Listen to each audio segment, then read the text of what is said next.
आज से करीब 5000 साल पहले महाभारत युद्ध के पश्चात चारों तरफ केवल लाशें ही पड़ी थीं।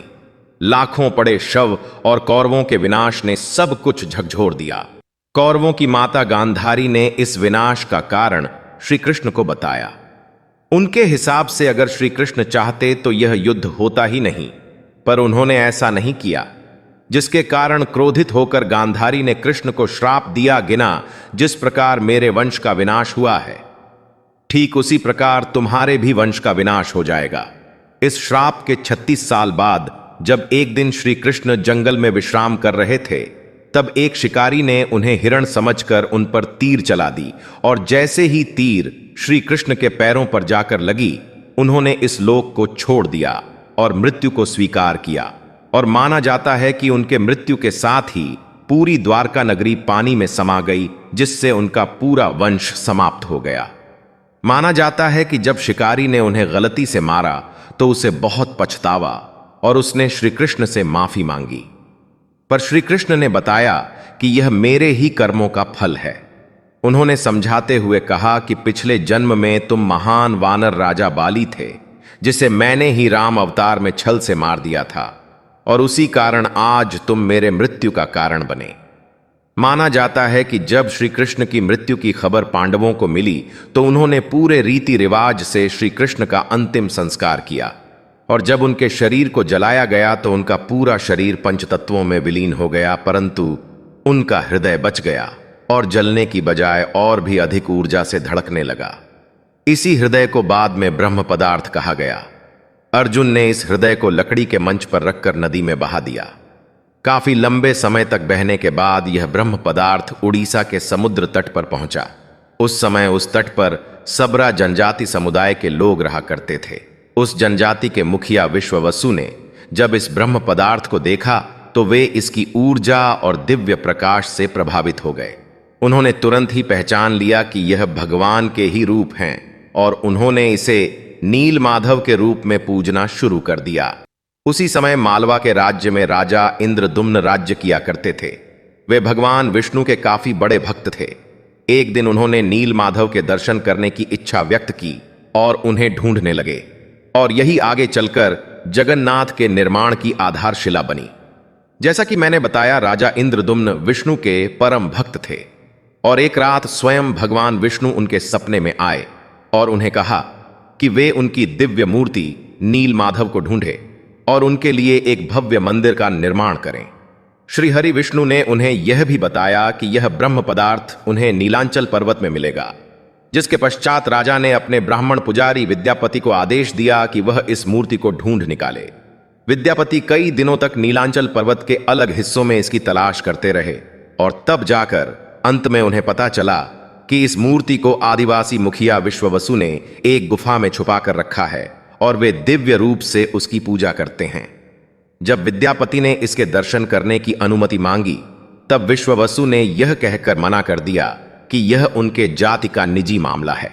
जिसके बाद विद्यापति ने चालाकी दिखाई और विश्ववसु की पुत्री ललिता से विवाह कर लिया। अब विद्यापति ने ललिता की मदद से विश्ववसु को मनाया और वे उस गुफा की ओर चल पड़े। जैसे ही विद्यापति ने उस नील माधव की मूर्ति को देखा, वे उसकी ऊर्जा से काफी ज्यादा प्रभावित हुए, और उन्होंने तुरंत ही यह बात राजा इंद्रदुम्न को बताई। लेकिन जब राजा इंद्रदुम्न वहां पहुंचे, तब तक विश्ववसु ने वह मूर्ति वहां से हटा दी थी, जिससे राजा काफी उदास हो गए और अपने महल लौट आए। इसके बाद फिर से रात में भगवान विष्णु उनके सपने में आए और कहा कि पुरी के तट पर एक बड़ा नियम का पेड़ बहकर आएगा, तुम उस पेड़ से मेरी नई मूर्ति बनाना। वह पेड़ काफी बड़ा था, जिसे उठाना आसान नहीं था। आखिर में जैसे तैसे वे पेड़ को महल तक ला पाए, लेकिन अब सवाल यह था कि इनसे भगवान की मूर्ति कौन बनाएगा। बहुत से कारीगरों ने इस पेड़ से मूर्ति बनाने की कोशिश की, लेकिन सब असफल रहे।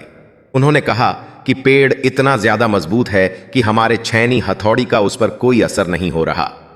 यह सुनकर राजा काफी परेशान हो गए। एक दिन भगवान विश्वकर्मा एक बूढ़े साधु के रूप में वहां पधारे, और उन्होंने कहा कि वे यह मूर्ति 21 दिनों में बनाकर देंगे। राजा काफी प्रसन्न हुए, पर उस बूढ़े आदमी ने एक शर्त रखी। उसने कहा कि मैं एक कमरे में बंद रहकर 21 दिनों में यह मूर्ति बनाऊंगा, और तब तक कोई भी इस कमरे का ना तो दरवाजा खोलेगा और ना ही कोई अंदर आएगा।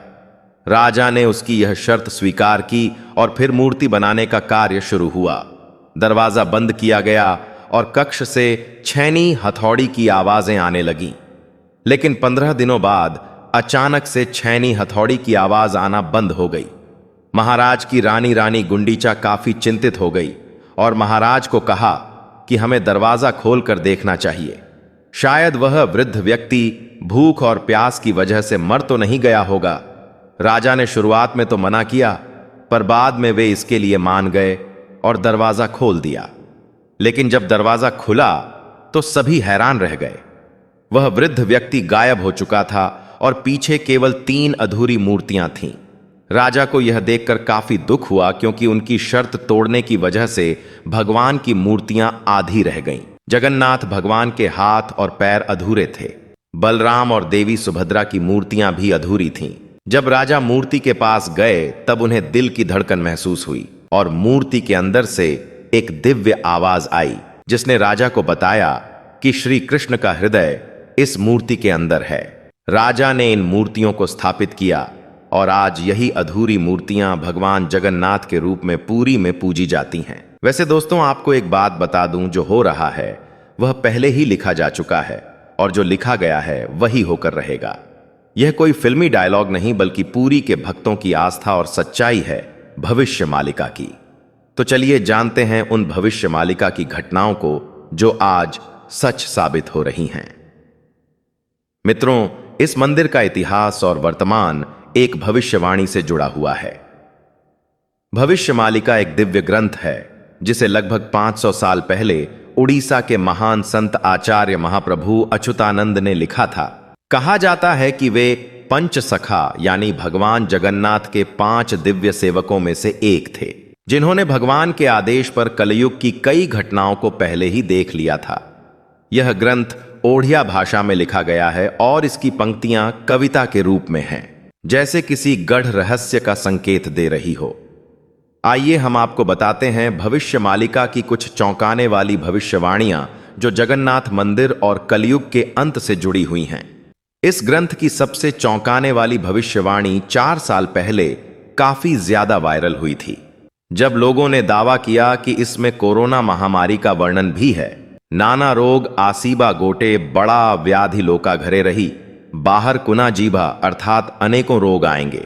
एक बड़ा रोग फैलेगा, लोग घरों में बंद रहेंगे, बाहर नहीं निकल पाएंगे।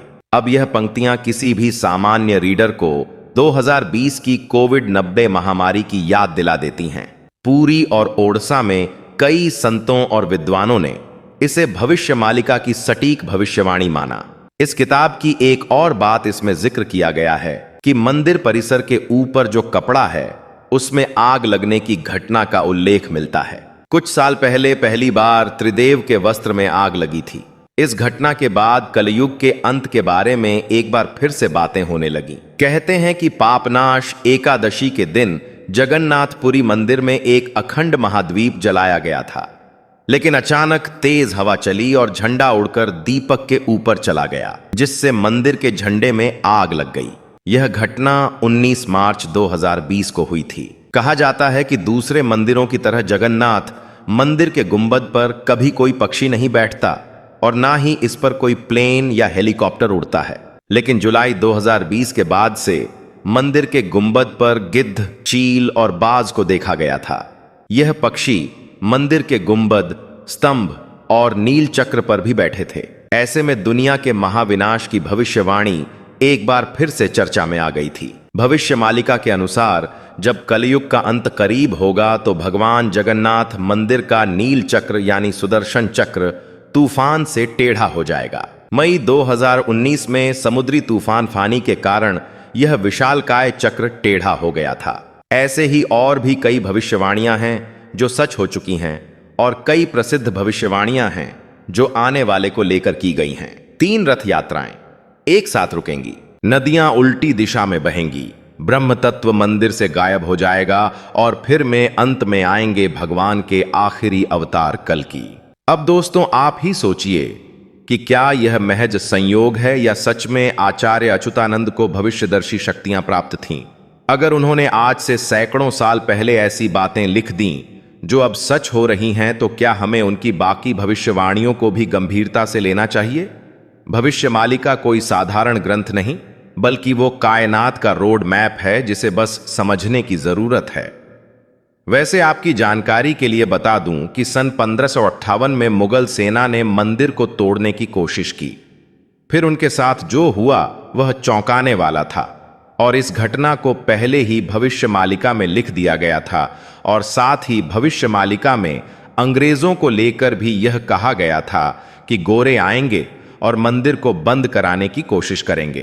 तो चलिए अब जानते हैं कि जब मुगल सेना ने मंदिर पर आक्रमण किया तो क्या हुआ और कैसे ब्रिटिशर्स ने भक्तों की श्रद्धा को अंधविश्वास बताकर सन 1558 उड़ीसा के पूरी इलाके में घना अंधकार छाया हुआ था।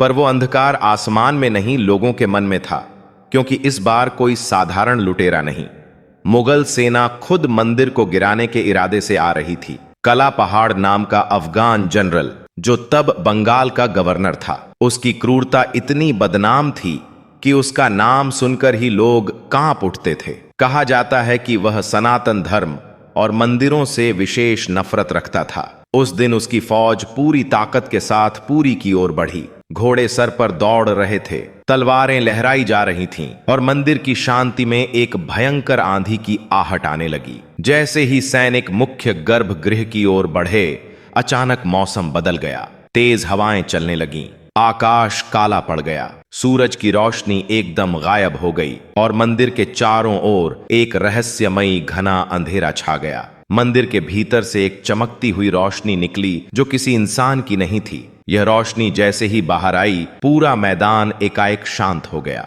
सैनिकों में अफरा तफरी मच गई, कुछ बेहोश हो गए, कुछ उल्टा भागने लगे। बिना एक भी तलवार चले कला पहाड़ की पूरी फौज पीछे हट गई। आज भी पुरी की लोक कथाओं में यह कथा सुनाई जाती है कि जब भगवान की मर्यादा पर वार होता है तो वह खुद प्रकट होकर अपने धाम की रक्षा करते हैं। अब दूसरी घटना की बात करते हैं, जो है अंग्रेजों का विरोध और रथ यात्रा का संघर्ष। 1803 में अंग्रेजों ने पुरी पर कब्जा किया। तब उन्होंने कई प्राचीन मंदिरों की संपत्तियों और अधिकारों को छीन लिया, लेकिन पुरी का श्री जगन्नाथ मंदिर एक ऐसा स्थान बना जहां जनता ने कभी भी नियंत्रण नहीं छोड़ा। ब्रिटिश अधिकारियों को मंदिर की अलौकिक घटनाएं और भक्तों की श्रद्धा समझ नहीं आती थीं, इसीलिए उन्होंने इन्हें सुपरस्टिशन कहकर मजाक बनाना शुरू कर दिया। सन 1805 में ब्रिटिश कलेक्टर मिस्टर हंटर ने पूरी मंदिर के रिचुअल्स को इरेशनल और बारबेरिक कहा। बात तब और बिगड़ी जब सन 166 में ब्रिटिश प्रशासन ने पुरी की रथ यात्रा को बंद करवाने की साजिश रची। उन्होंने यह तर्क दिया कि रथ यात्रा के दौरान भीड़ अनियंत्रित हो जाती है और यह प्रशासनिक खतरा है। पर यह फैसला पूरे उड़ीसा में जन आंदोलन का कारण बन गया। लाखों लोग सड़कों पर उतर आए। मठों, आचार्यों और गांवों ने खुलकर विरोध किया। रथ यात्रा का रथ निर्माण कार्य लोगों ने खुद शुरू कर दिया, यह कहते हुए कि अगर भगवान नहीं चलेंगे तो हम भी नहीं चलेंगे। इस जनता के दबाव और आक्रोश के चलते ब्रिटिश सरकार को पीछे हटना पड़ा और 1964 में फिर से रथ यात्रा की अनुमति दी गई। इसके बाद अंग्रेजों ने कभी पूरी मंदिर के अंदरूनी मामलों में दखल नहीं दिया।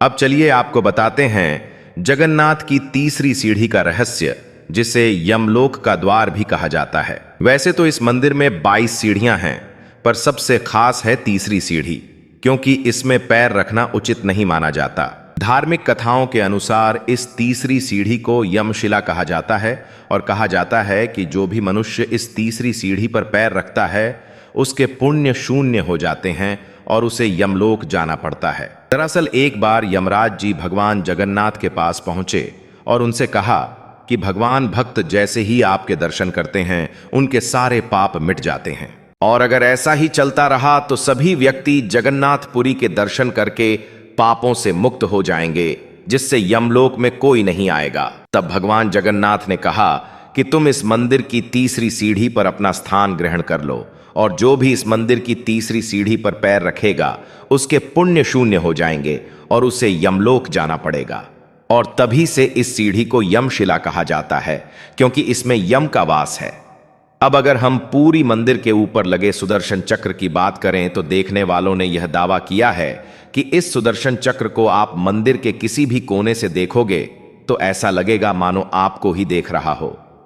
मतलब इसे जिस भी दिशा से देखो यह सामने की ओर ही दिखता है। इसे आम भाषा में आर्टिफिशियल इल्यूजन कहा जाता है, पर यह आज भी विज्ञान के परे है कि कैसे इतने भारी चक्र को मंदिर के ऊपर लगाया गया और कैसे उस समय के लोगों ने यह आर्टिफिशियल इल्यूजन बनाया जिससे चक्र हमेशा सामने की ओर दिखता है। इसे आज भी विज्ञान नहीं समझ पाया, पर भक्तों के अनुसार यह श्री कृष्ण का चक्र है जिसे उन्होंने इस दुनिया की रक्षा के लिए इस मंदिर में स्थापित किया है। और भविष्य मालिका की एक और पंक्ति के हिसाब से जब यह मंदिर समुद्र के अंदर समा जाएगा तब कलयुग अपने अंतिम चरण पर होगा और तब आएंगे विष्णु के आखिरी अवतार कल्कि। अब जानते हैं पुरी के रसोई घर के बारे में। जगन्नाथ पुरी का रसोई घर दुनिया की सबसे बड़ी और सबसे रहस्यमयी रसोई है, जिसके अनोखे तथ्य और परंपरा भक्तों को आश्चर्यचकित कर देती है। और रसोई का सबसे बड़ा रहस्य यह है कि यहाँ भोजन 7 मिट्टी के बर्तनों में बनाया जाता है और हर एक बर्तन को एक के ऊपर एक रखा जाता है। और स्वाभाविक है कि सबसे नीचे के बर्तन में ज्यादा आंच आ रही है तो उसे सबसे पहले पकना चाहिए, लेकिन पूरी में ऐसा नहीं होता। यह चौंकाने वाली बात है कि 7 बर्तनों में जो सबसे ऊपर होता है उसका खाना पहले पकता है, जो विज्ञान के सारे तथ्यों को गलत साबित करता है। यहाँ भोजन बनाने का कार्य केवल सेवायत ब्राह्मणों द्वारा किया जाता है। किसी भी बाहरी व्यक्ति को इसमें प्रवेश की अनुमति नहीं होती। इस पवित्र रसोई में किसी प्रकार के आधुनिक ईंधन या गैस का उपयोग नहीं किया जाता, बल्कि केवल लकड़ी के चूल्हे पर पारंपरिक विधि से प्रसाद बनाया जाता है। पूरी मंदिर में रोजाना लगभग 500 से 2 लाख लोगों तक को महाप्रसाद बांटा जाता है। लेकिन चमत्कार देखो, कभी भी खाना बर्बाद नहीं होता और कभी भी कम नहीं पड़ता। मान्यता है कि मां लक्ष्मी स्वयं प्रतिदिन रसोई में आती हैं और रसोई के सेवकों को अंतः प्रेरणा देती हैं कि आज कितनों के लिए प्रसाद तैयार करना है। सिर्फ परंपरा नहीं, सदियों से चलती लीला है जिसे आज तक कोई इंसानी गणित नहीं समझ पाया। एक और चौंकाने वाली बात तो यह है, इतने बड़े किचन में जहां 500 से ज्यादा रसोई और सेवक काम करते हैं, जहां हर दिन सैकड़ों क्विंटल अनाज, सब्जियां और मसाले इस्तेमाल होते हैं, वहां ना कोई बदबू होती है ना ही कोई मक्खी। कहा जाता है कि यह अग्निदेव और माता लक्ष्मी की कृपा है जो इस रसोई को हर प्रकार की अशुद्धि से दूर रखती है। 20वीं सदी में मराठा शासनकाल के दौरान एक बार एक अधिकारी ने रसोई के चमत्कार को अंधविश्वास बताते हुए जानबूझकर बर्तनों की संख्या बदलने का आदेश दिया। लेकिन इसके बावजूद उस दिन भी पूरी में महाप्रसाद एकदम सटीक बना, ना एक दाना कम ना एक दाना ज्यादा। के बाद अधिकारी ने रसोई में दोबारा हस्तक्षेप ना करने की कसम खा ली। इसे तो दोस्तों ऐसे और भी कई चौंकाने वाले रहस्य हैं, पर उन्हें एक ही वीडियो में बता पाना नामुमकिन है। इसलिए चलिए चलते हैं आखिरी अध्याय की ओर। लेकिन उससे पहले अगर आपको यह डॉक्यूमेंट्री अच्छी लग रही है तो कमेंट में जय जगन्नाथ जरूर लिखें। कभी कभी जीवन में कुछ चीजें ऐसी होती हैं जिन्हें ना तर्क से समझा जा सकता है और ना ही विज्ञान से परखा जा सकता है। पुरी के श्री जगन्नाथ मंदिर का हर पत्थर, हर कोना हमें एक ऐसी दुनिया में ले जाता है जहां भक्ति और बुद्धि, ज्ञान और विश्वास, संघर्ष और समाधान सब एक साथ चलते हैं। नाथ केवल भगवान नहीं, एक चेतना है। हमें यह सिखाते हैं कि जब विज्ञान चुप हो जाए श्रद्धा बोलती है। सवाल यह है कि यह सब केवल संयोग हैं या कहीं ना कहीं कोई ऐसी शक्ति है इन सब को संचालित कर रही है? क्या मानते हैं? आपने कभी इन रहस्यों को खुद महसूस किया है? हाँ, सो यह वीडियो सिर्फ जानकारी नहीं, ये आपकी अपनी यात्रा है श्रद्धा से रहस्य तक।